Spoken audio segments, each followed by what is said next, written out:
around the corner, and if you haven't finished your shopping just yet, you're in luck. Okay, we've got great ideas from speech language pathologist and toy expert Erica Cardamone is here. You've been here before, but now we are really going to focus in on sensory items, sensory toys for kids. Yeah, that's right. Sensory play is a great way for kids to explore, learn, and really make connections in the world around us. So we're going to get a little messy today. Okay. We're going to. Does that typically come with sensory toys? Absolutely, yes. It's all part of the exploratory process. It gets a little messy. Yeah, it gets a little messy. So, just warning parents ahead of time. Yeah.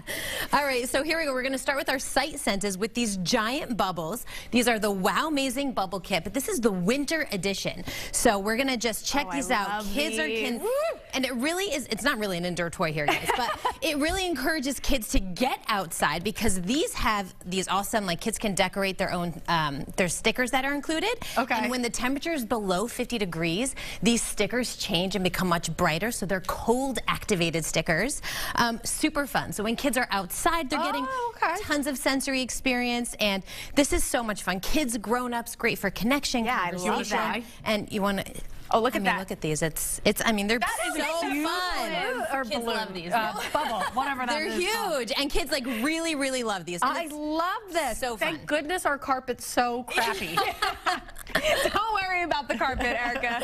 All right, now we're talking about imagination? Yes, imagination poppers. This is from MindWare Sensory Genius. So these combine the calming sensory stimulation of poppers, which we know kids love. Popular. Oh my goodness. With creativity, all in one focus forming game. But it's like they can build their own. Exactly right. So check these out. They all have these silicone centers which pop back and forth, but then they come with these really cool cards so kids can follow a design build. So they're working on spatial awareness, spatial thinking. See how I'm doing that? So, and they interlock with each other. Yeah, I so see they that. slide in and out. Okay, so poppers are really great. This is fun because it can also help kids with their attention and their concentration when they're doing an activity. So super fun and addictive. Like they're I was gonna say I could do this all day. And then you don't have to keep buying them different poppers because you just build your own. Yeah, they can make Stop asking me to buy you a new one. That's right. So those are really fun. Love these.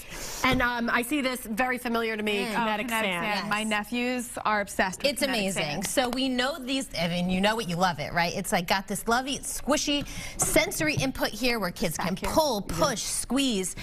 They're getting so much sensory information. It's great for calming that regulation, so they can really be more available for other kinds of learning like language or motor skills. But this is the Swirl and Surprise by Spin Master here. So if one of you guys want to drop some of your sand in the center. All right. Do I need more than this? Or No, is that that's good. So we're going to push it in, and it's going to, there you go. It's going to gravitate to the sides in there.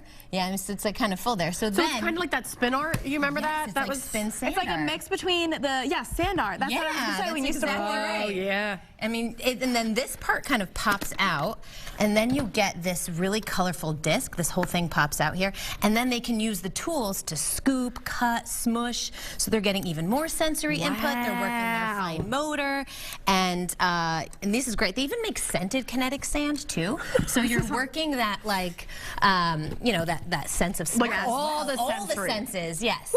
Love that one. All right, and then we've got LeapFrog, which is always educational. A classic. Always, yes. So these are the LeapPods Max. These will transport kids to new adventures. So there are 6 different modes on there.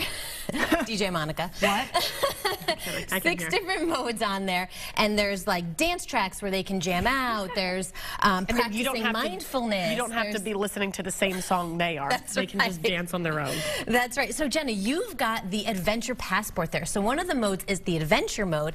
And kids can, that's like a visual companion. So kids can experience sounds of different environments, like the Amazon rainforest or underwater. That's so cool. And they can hear what's going on. So we're using that hearing sense, that sound sense, which is really fun. Very cool. And then our last toy here, we have some water. Yeah, okay. So this is really cute. What's this do? This is for bath time. Bath time in and of itself is an amazing sense. Back up because it's going to I was going to say, I don't know what this one's about to do. All right, I'm going all out. All right, we're going to flip the tail of this. This is the EleFountain water show. This is from Yookidoo, and it really elevates bath time. Like kids are enhancing their learning. There's interchangeable accessories here, so we're just going here, and then you can kind of stimulates that predictive thinking as well, so kids can see what will happen if I put different accessories on. So yeah, this is getting kind of crazy. I mean, you know, but not too crazy. not too like in the bath. in the bath is perfect. Even outside. Yes, Outside it's as well. really fun in the pool outside for sure. So lots of sensory information here. Kids are having a great time, and they're learning. Learning, really important. Erica, where can people go for more info? They can go to my website, planwords.com, where you can see all of these toys and more. All right. Thank you so much for all your ideas. These were great. Thank you.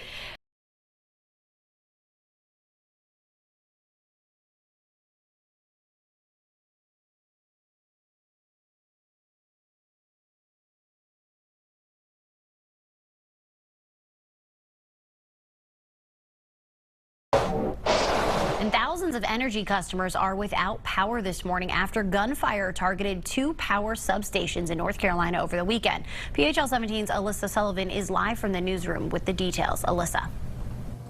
Kelsey, yes, 38,000 people to be exact have lost power. That happened on Saturday night after that outage in Moore County, North Carolina.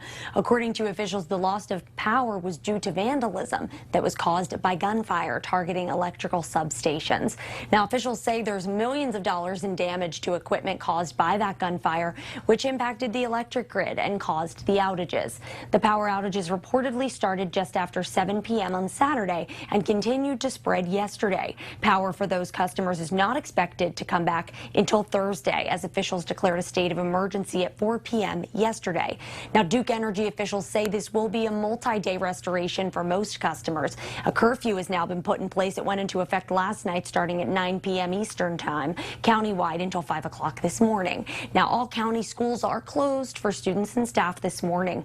More county officials are still investigating the motivation behind the shootings. Folks, this was a terrible act, and it appears to be an intentional, willful, and malicious act. And the perpetrator will be brought to justice and prosecuted to the fullest extent of the law. Now, those officials also say they are working with the FBI on this investigation to determine who was responsible, but they did say they feel it wasn't random. Police reportedly provided security at the substations and businesses throughout the evening. According to the New York Times, the vandalism